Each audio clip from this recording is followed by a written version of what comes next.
New York City police officer Sam Esposito is one of the lucky ones. After freeing several victims of Tuesday's World Trade Center collapse, he was knocked unconscious and trapped under the rubble. Luckily, he escaped, and he's got his own very dramatic story of survival. Officer Esposito, Sam, thanks very much for coming in. Morning. How are you feeling? I should mention that what did you break your wrist and broke your kneecap? Yeah. And you have a cast all the way up to here, down, yeah. And you're in a fair amount of pain this morning. Well, I'd say so, yes. But you're obviously feeling extremely fortunate, aren't you? Yes. Very. You were on vacation, Sam. I know that this past week you were scheduled to be on vacation. Working. Tell me how you happened to come upon this horrific scene. I had to appear at headquarters at 9 o'clock. I had a 9 o'clock appearance to go and pick up some paperwork. And when I got there, headquarters had been closed. They were evacuating everybody. So at that point, I just decided that I was going to go home, but the trains had stopped, and there was no way out of the area that I was in. And when you looked up, you could see the World Trade Center on fire. So you just rushed saw there, it right there, as you're trained to do, to try to help. Well, I went up to several police officers and a couple of sergeants, and I said, look, I'm off duty. I didn't have any identification on me at the time, but I said, I'm willing to do whatever it is to help, because I saw the panic in the streets.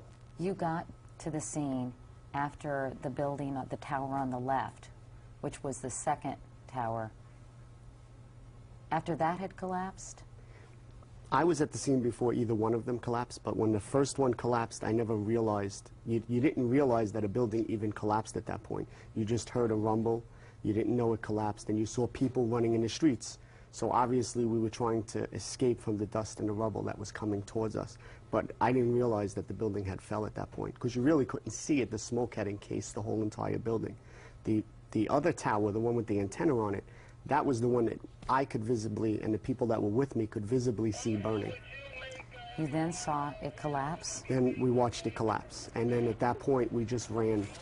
We ran around the corner into a car door, so that when the dust and the rubble started shooting down, I believe it was Vesey Street, we were hidden inside of a doorway so that the dust would pass us. After that happened, then I ran out to see if there were any survivors, and I ran right towards the Trade Center, because I knew that there were firemen and police officers who were buried.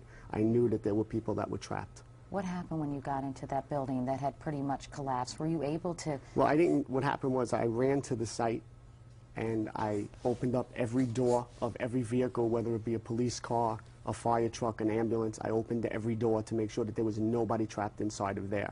When I realized that there was nobody trapped, most of the vehicles were on fire, I went to the doorway of the building to see if there were any trapped police officers or firemen inside of the building, because obviously the building had just fell and it took everybody by surprise. When I ran inside the building, I was yelling out, is there anybody in there that needs help? Does anybody hear me?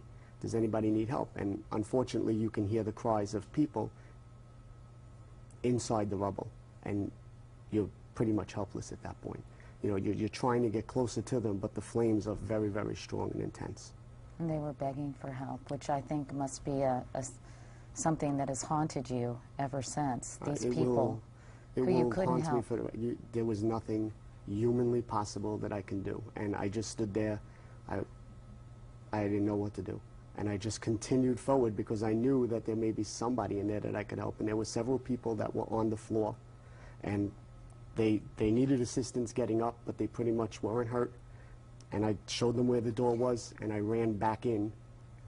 And because I figured if there were several people there, there had to be more around the car door. You did help 5 people get out of that building. I mean, we shouldn't minimize your tremendous contribution. Well, and I'm sure those 5 people are very, very grateful that you helped them. You also convinced an older firefighter, is that right? What happened was, when I was inside the building, and there was a daycare. I don't know what building. I just remember seeing a daycare, and across from the daycare, I heard an old man saying, I'm over here, I'm over here. And when I went inside the room, there was this old man on the floor, you know, with his radio, listening to everything. And I said, you know, you got to go.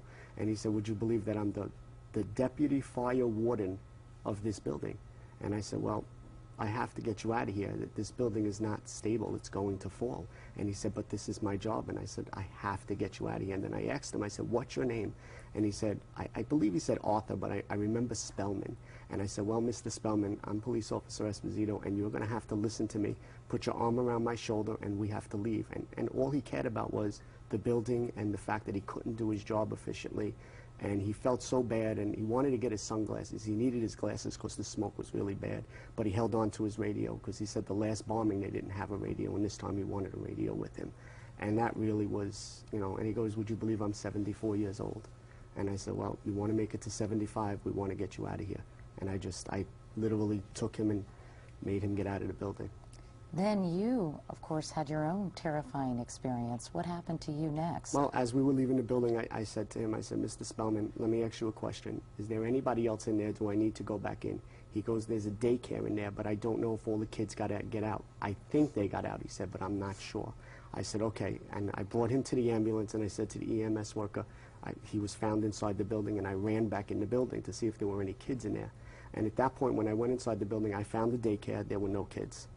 Which must have been a great relief, by the way. Yes, it was. I overturned all the chairs, and then I ended up in a bank. There must have been a bank in there or something, and I went into the bank, and I looked around. I made sure that there was nobody in there. When I went back out into the lobby, I asked again, is there anybody here that I can help? And unfortunately, you still hear the voices saying, they're screaming in the fires, and they're saying, help me. And I said, okay, from trying to direct myself to the voice, I directed myself up the stairs to the second floor where I really thought that I could hear the voices. And unfortunately, they were faint, and you really couldn't hear them. And then you got trapped? What happened was I ended up in a dentist office because I remember seeing dental chairs and tools, and there must have been a dental office on the second floor. And I ended up in the kitchen of the dental office. And at that point, there was some kind of explosion. I don't know what had happened. There was some kind of explosion. I got knocked out. I don't know how long I was out. I don't know how long I was in the building.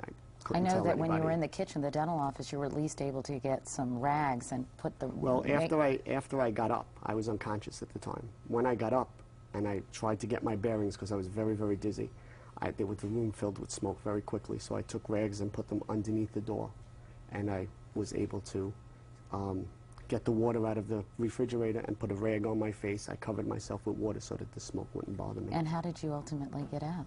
Well, what happened was I heard radio transmissions, and I heard the firemen going over the radio transmission saying, it's time to get out, it's time to get out, the building is unstable. And I opened up the door, and I came out of the room, and I said to the firemen, I screamed out, I'm over here, and the firemen came and got me. And thank God for them, because I don't think I would have gotten out of there at all. And of course, so many lost their lives being heroic, just as you tried to do, and as you were. I know you don't like that word, but you know what? I don't like the word. I know we've spoken about that. I do want to say that I feel relieved, and I feel very comfortable that the mayor and the police commissioner and the fire commissioner have really made it worth our while to be police officers and to be public servants. And I really feel proud that I was able to help in the smallest capacity possible. I feel proud today that I'm a police officer, and I'll tell you, I never felt as proud as I have up to this time. And I really applaud the mayor. I feel that the mayor has done a wonderful job keeping morale up on this job, which, you know, as you know, morale wasn't always up at many points, but at this point, I think morale is at a very high, and I'm very proud of that. Well, you have every reason to feel proud, as do I applaud the New Yorkers, and you know, I applaud everybody. I think that New York really came together in this one. Sam Esposito, take care of yourself, Sam, and thanks so much for coming in. We appreciate it.